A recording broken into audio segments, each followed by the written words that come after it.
আমাদের খাদিজা এডিটিং এর সকল প্রকার পার্ট গল্প দেখতে আমাদের চ্যানেলটি সাবস্ক্রাইব করে পাশে থাকা বেল আইকনটিতে ক্লিক করে অল নোটিফিকেশন অন করে দিন। ইর্তিজা আপু, রাতে সমস্যা হয়নি তো? ঘুম ভালো হয়েছে তো? আমি হাসার চেষ্টা করে মুখে বললাম, না সমস্যা হয়নি তেমন। আমার মনে মনে ভীষণ অবাক হচ্ছি এটা ভেবে যে এই মেয়ে এত শিওর হয়ে আমাকে চিনল কি করে। আগে তো দেখা হয়নি আমাদের। আমি যে ইর্তিজা, সে এতটা শিওর কি করে হচ্ছে? তাহলে কি?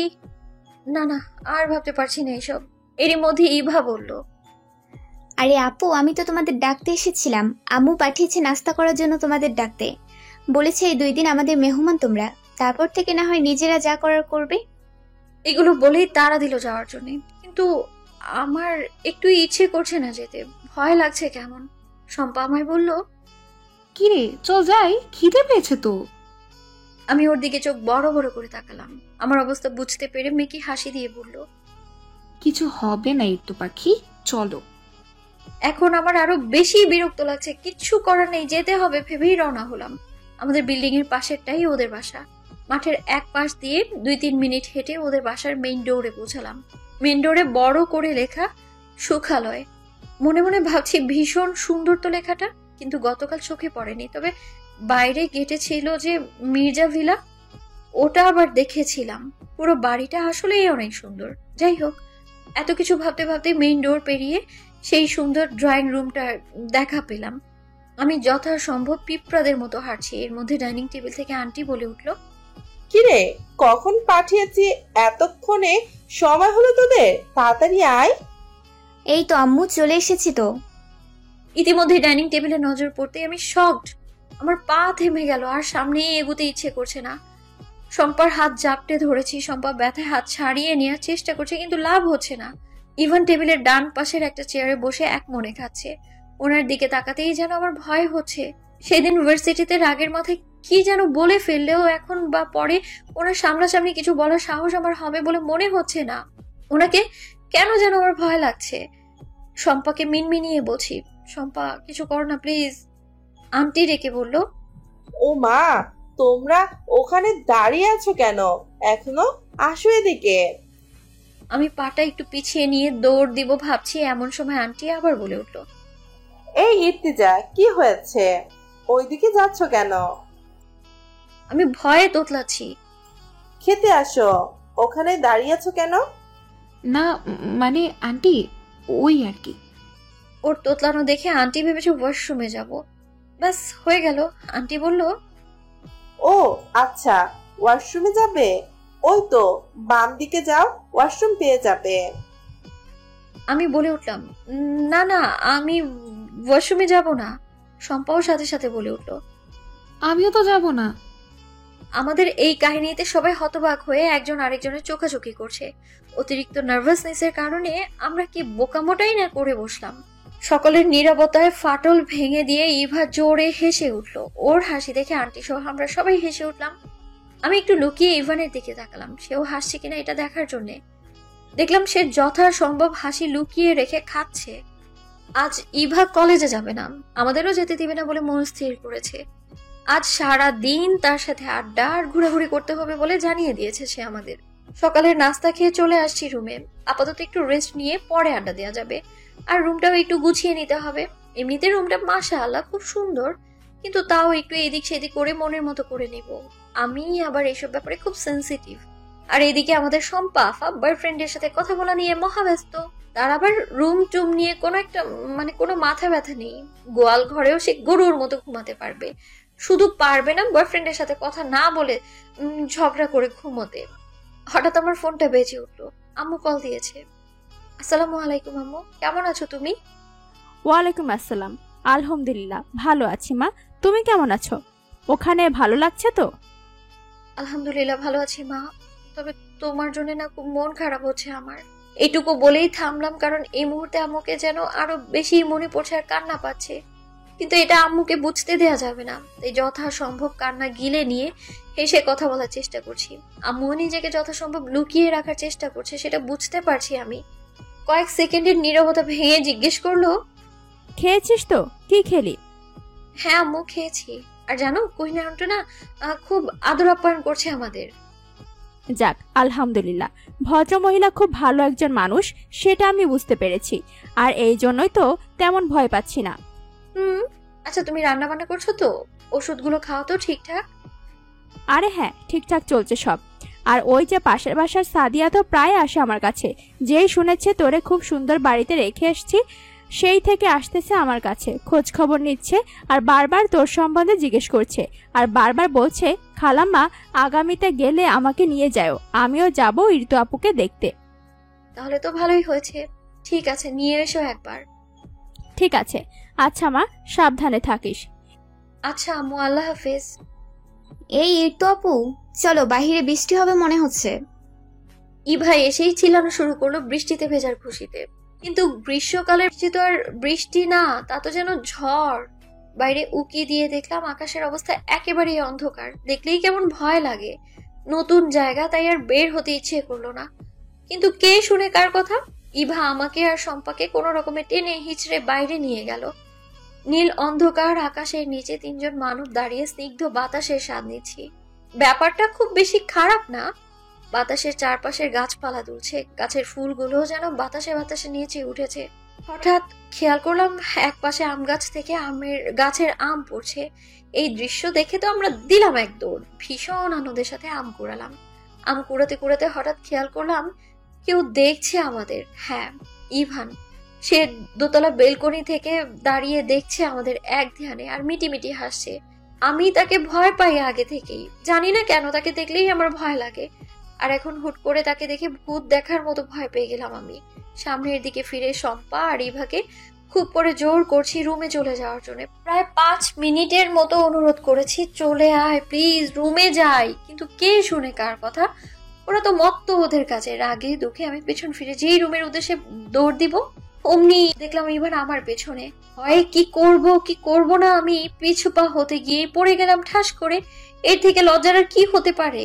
আর এই বেড়ার সামনেই কেন আমার বারবার লজ্জায় পড়তে হয়? সাল্লাহ, উঠায় নাও আমার, কি লজ্জা কি লজ্জা। কি রে ঋতু, পড়লে কিভাবে? আমি কিভাবে পড়েছি এটা কি এখন আমি আবার পড়ে তোদেরকে দেখাবো নাকি? বজ্জাত কোথাকার, উঠা আমায়।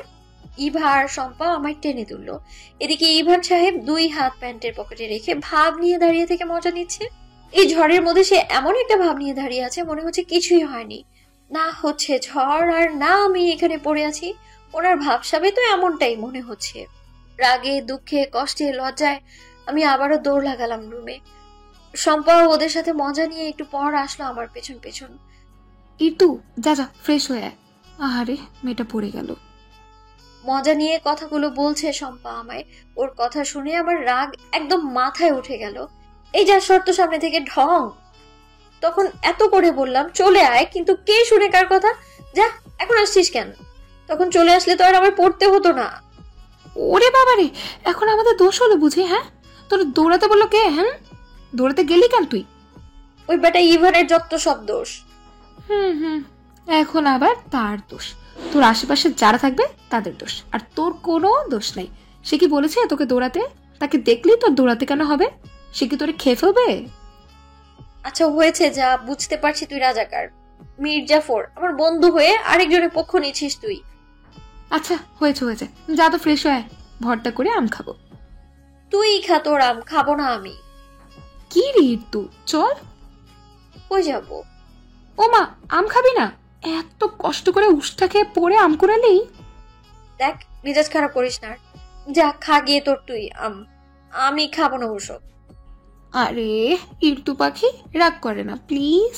তোকে ছাড়া আমি কিছু করি নাকি বল? আয় না প্লিজ। আচ্ছা, তোকে খেতে হবে না, শুধু আমার সাথে চল। কই যাবো? আম তো রুমে বসেই খাওয়া যায়, এটার জন্য আবার কোথাও যেতে হবে নাকি? আরে তুই এত নিরামিষ কেন বলতো? হ্যাঁ, রুমে বসে আম খাবো? বাইরে এত সুন্দর ওয়েদার রেখে ছাদে গিয়ে খাবো আর আড্ডাও দেওয়া হবে।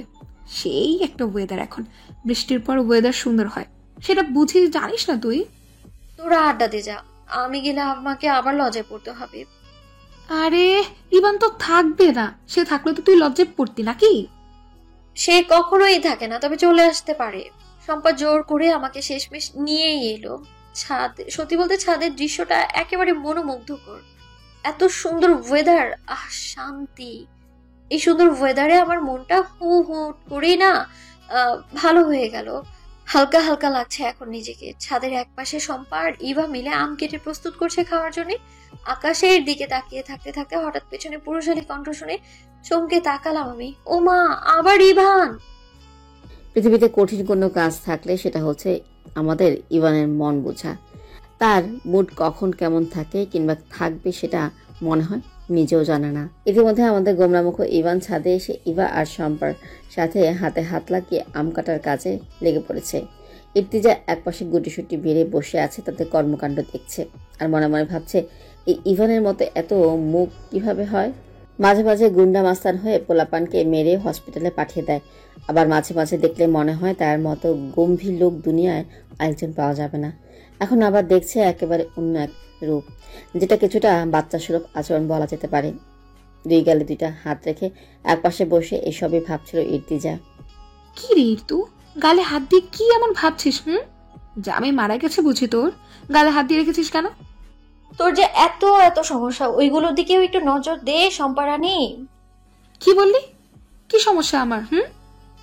এই যে একসাথে এতগুলো প্রশ্ন করিস, কতবার করে বলেছি তোর এই একটা সমস্যা, এটা চেঞ্জ কর তুই।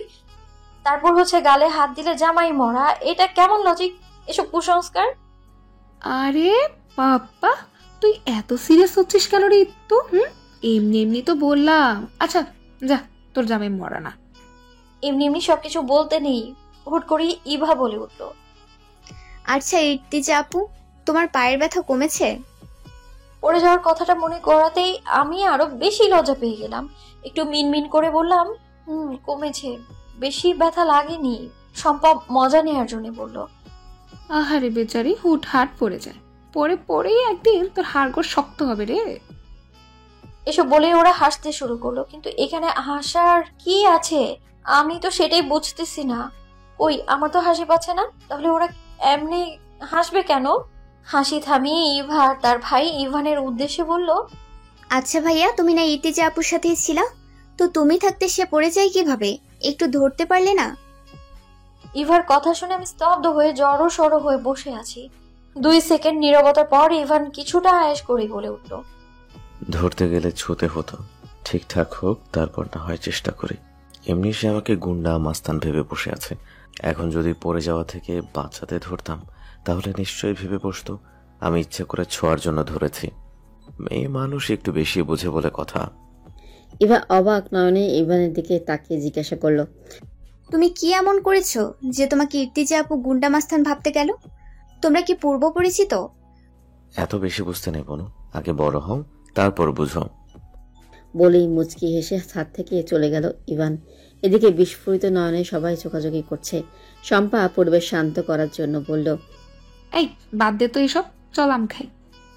ইর্তিজার কার্যদিবস শুরু হয়ে গেছে ইতিমধ্যেই। সকাল 7টা থেকে 9:30 পর্যন্ত ক্লাস করে বাচ্চাদের, তারপর এখান থেকে ডিরেক্ট ভার্সিটি চলে যায়। ভার্সিটি ক্লাস 9:45 থেকে শুরু। সে যথাসময়ে উপস্থিত থাকার আপ্রাণ চেষ্টা করে। আজ মঙ্গলবার খুব ভোরে ঘুম থেকে উঠেছে ইর্তিজা। ফজর নামাজ শেষ করে সুন্দর সকাল উপভোগ করার উদ্দেশ্যে বাইরে বের হলো একা। শম্পা এখনো ঘুমিয়ে আছে, তা না হলে তাকে নিয়ে আসা যেত। রুম থেকে বের হয়েই মাঠে এসে দেখলো পুরো মাঠ আর তার আশেপাশে একেবারে স্তব্ধ হয়ে আছে। মাঝে মাঝে মৃদু বাতাস ভেসে আসছে অজানা কোনো দিক থেকে। ইর্তিজা বাগানের কাছে গিয়ে দেখলো আজ বাগানে একটু বেশি ফুল ফুটেছে। ফুল ভীষণ ভালোবাসে সে। ফুল ভালোবাসে না এমন কেই বা আছে? আজ বাগানে নতুন ফুলের আগমন যে, এত ফুলের মাঝে এ যেন এক আস্ত গোলাপের তোড়া। তবে সেই তোড়াটা হলো কালো গোলাপের তোড়া, বুঝেছেন সাহেব? জি বুঝছি সাহেবা। আর আপনি কি জানেন না, কালো গোলাপ খুবই দামি। চাইলে কিন্তু তা ছুঁয়ে দেখবে তো দূরে থাক, চোখের দেখাও দেখতে পারে না। তোমার মাঝে আছে পৃথিবীর সম্পূর্ণ স্নিগ্ধতা, তোমার মুখশ্রীতে ছড়িয়ে আছে মুগ্ধতা। তুমি পৃথিবীর সবচেয়ে সুন্দর ফুলের উপমা। আমি কালো গোলাপই ভালোবাসি প্রিয়তমা। সকালে স্কুল শেষ করি ভার্সিটি চলে আসছে ইর্তিজা, সাথে শম্পাও আসছে। ক্লাসে এসেই সাবিনা, মিম, আনিকা আর জয়া সহ সবার দেখা পেল। প্রিয় বন্ধুদের দেখলেই মনটা নিমেষেই ভালো হয়ে যায় যেন। সবাই একসাথে আড্ডা জুড়ে দিয়েছে। এদিকে ইর্তিজা বসে বসে আনমনে ভাবছে সকালের সেই অপ্রত্যাশিত মুহূর্তের কথা। ইভানের বলা সকালে সেই প্রেমালাপ। অবশ্য ইভান অল্পভাষী মানব, সে কথা কম বলে ঠিক, কিন্তু অল্প কথায় অনেক কিছু বুঝিয়ে দেয়। যে বুঝতে পারে সে সফল, আর যে বুঝতে পারে না সে নিঃসন্দেহে ব্যর্থ। কিন্তু ইর্তিজা ভাবছে, ইভান না হয়ে প্রেমালাপ আরম্ভ করলো, কিন্তু আমি কেন জবাব দিলাম? আমি কেন ফের কিছু বললাম তাকে? ইর্তিজার কাছে এগুলো কেমন একটা অবাস্তব লাগছে, কারণ সে ইভানকে সম্পূর্ণ এড়িয়ে চলার চেষ্টায় আছে। নিজের সাথে নিজেই এক প্রকার যুদ্ধ করে আওড়াচ্ছে। এই ছেলেকে আমি পছন্দ করি না, তাই এই ছেলের কোনো কিছুই আমি সহ্য করব না। কোন রকম জোর করেই মনকে এসব মানতে বাধ্য করছি, কিন্তু আদৌ কি মন এগুলো মানছে? মেয়ে মানুষের মন যে ভীষণ নরম। ইর্তিজার ভাবনায় ঢিল ছুড়ে দিয়ে সাবিনা বলে উঠল, কি ব্যাপার ইর্তু, তুই এত কি ভাবছিস? চেহারা দেখে তো মনে হচ্ছে কোথাও ফেসে গেছিস। কি হয়েছে বলতো? এই হচ্ছে সমস্যা। বন্ধুরা হলো এক একটা তদন্ত কমিটির সভাপতি, কিছু না হলেও খুঁচিয়ে খুঁচিয়ে কিছু না কিছু বের করেই ফেলবে। ইর্তিজাকে কিছু বলার সুযোগ না দিয়ে শম্পা বলে উঠল, কি ব্যাপার ঋতুরানী, স্বপ্নে ইভান ভাই আসছিল নাকি রে? হ্যাঁ, এর জন্যই তো বলি ঋতু পাখি এত তাড়াতাড়ি ঘুমের দেশে পাড়ি জমাতে চায় কেন? এখন বুঝলাম সে দেশে যে রাজকুমারের সাথে সাক্ষাৎ হয়। এগুলো বলি সবাই হাসিতে ভেঙে পড়ল। খুবই বিরক্ত নিয়ে বলল, ছি ছি, আস্তাগফিরুল্লাহ, আল্লাহ, এসব কি বাজে কথা বলছিস শম্পু? ও মা, বাজে কথা বুঝি? কোনটা ভুল বললাম শুনি? আবারও সেই রাক্ষসী হাসি হাসতে থাকলো ওরা। অবশ্যই বাজে কথা। বাস্তবের মানুষ স্বপ্নে কেন আসবে শুনি? সে তো বাস্তবেই কতবার সাক্ষাৎকার দেয় আর তাড়াতাড়ি ঘুমিয়ে যায়, কারণ তাড়াতাড়ি ঘুমানো ভালো। এবং তোর মতো তো বয়ফ্রেন্ড পালি না রাত জেগে, তাই তাড়াতাড়ি ঘুমিয়ে পড়ি। এগুলো বলি মুখ ভেঙচি মারল ইর্তিজা।